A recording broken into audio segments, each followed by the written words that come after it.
Stephen A. Smith took in all 48 minutes of Game 4 of the Eastern Conference Finals. He's with us on SportsCenter. And Stephen A., you should compliment the Hawks. They played great without Trae Young. And I think we should be critical of the Bucks, who came out and stunk. What'd you see?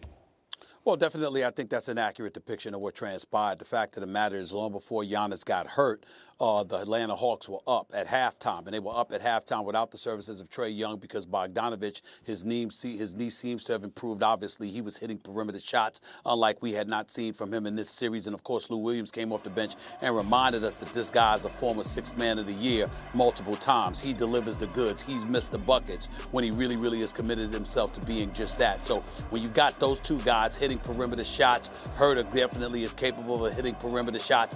And then on top of that, all Giannis goes down.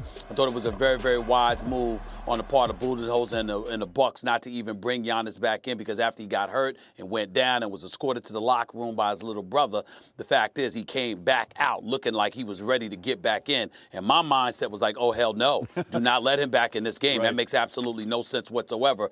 And Budenholzer and the Milwaukee Bucks recognize that as a reality as well. But Atlanta, give them credit. Even without Trae Young, they came out and attacked, and they were aggressive, and they were hitting perimeter shots and looking for their shots. But I thought the difference today, obviously, was Bogdanovich and Lou Williams. They hit some shots. They were aggressive. They were looking to make things happen and make up for the absence of Trae Young, and they did just that. Nate McMillan, basketball. Yeah, Giannis not back in the game, but the Bucks let the Hawks back in the series.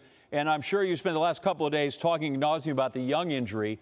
What is if Giannis, after some ice and treatment, suddenly we decide that he's hurt going into Game 5, he can't play? What does that change the complexion of this series? Well, it dramatically changes the complexion of the series, because if Trae Young is able to come back, obviously you expect that to be a plus and an infusion for the Atlanta Hawks. But just imagine what the absence of Giannis Antetokounmpo would do to Milwaukee Bucks. Now we've got to look at what Chris Middleton and Jrue Holiday is made of and what they're worth, because against the Atlanta Hawks, even though the Atlanta Hawks, when hitting shots, is a very lethal team capable of beating anybody left in these playoffs, the fact remains that with Chris Middleton and Jrue Holiday on the floor, there is still no excuse why you shouldn't be able to win a game without Giannis Antetokounmpo. And that has to be the mindset for the Milwaukee Bucks. And we've been talking a long time about not necessarily them being the big three or a big three, but formidable enough for us to at least contemplate that kind of scenario. Chris Middleton has to step up in the absence of Giannis Antetokounmpo. You got to show up like you showed out the other night in Game 3. That's what you have to do. And if you don't do that, we're going to have huge question marks about who he is and what he's all about and what he's worth. I call him Mr. Roller Coaster. 39 points one game, yep. 13 another, then he'll come back and drop 38. Can't make up his mind what he wants to do on a consistent basis. But we all know he can play. He is no scrub. He should be able to pick up the slack. But if Giannis were to be gone, Giannis is gone. Trae Young goes down. Kawhi Leonard goes down. Then you got stars like LeBron James and Steph Curry out of the playoffs and stuff like that. It ain't the greatest look in the world when you've got these many guys going down. I was going to ask you about that. It's not the greatest, but there was talk about in the regular season compressing in this, and here comes the injuries. Do I sign it to this, or do I sign it to, listen, playoff basketball, guys get hit, get banged up, get nicked? Is it something or is it nothing?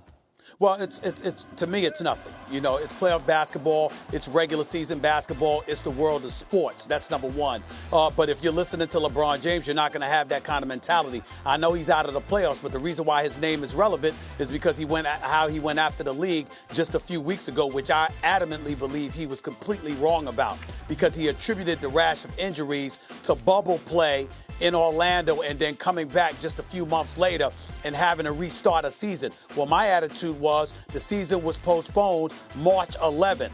Initially, the NBA had planned on halting the season for about a month before guys were scheduled to come back to play. Well, they ended up being gone 4.5 months. Then 8 teams didn't even have to come back. And of the 22 teams that were left, 16 would make the playoffs, so additional 6 would go down in the bubble. And then after that, guys were gone within a month because they were eliminated from postseason play. So when you take that all into the equation, what the hell are you talking about that, you can't come back too soon? What do you need, a full year off? It's utterly ridiculous. Now, LeBron James making that case about himself would have a heightened level of credibility because he's religiously going deep into the playoffs throughout his illustrious career. But 99.99% of the league doesn't have that luxury. They've been going home relatively early outside of LeBron James and Steph Curry. So for anybody to be complaining about bubble play and then having to restart the season after it ended in October, I'm like, wait a minute, you weren't playing in October? Most of y'all weren't playing in September. What the hell are you complaining about? Nobody wants to hear all of that. In the end, it depends.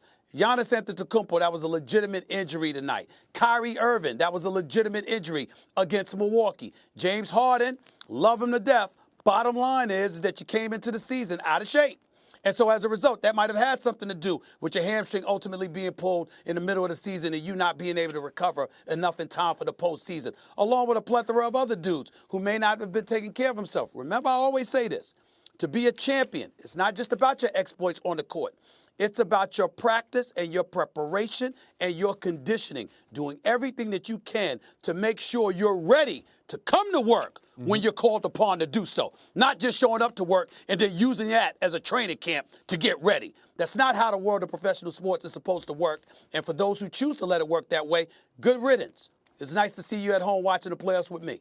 I was going to ask you who you favor in this three-game set with the Bucks and the Hawks, but I think with the uncertainty of Giannis and Trae Young, it's not a fair question. So I'm just going to let you go. But just trust me, if you got to go to Milwaukee, I can recommend a good place for you to get potato pancakes, all right? Yeah, whatever. I mean, it's Milwaukee, man. What do you want me to say? It's still cold. Still cold. It's not cold in July, Stephen A. It's gotten cold in July at nighttime. Yes, it has. It's going to be great. Yes, it has. You're going to enjoy it. You're going to love it. Thanks, man. I'm going to enjoy Milwaukee. Your lips to God's ears. Good luck with that. Thanks for watching ESPN on YouTube. For live streaming sports and premium content, subscribe to ESPN+.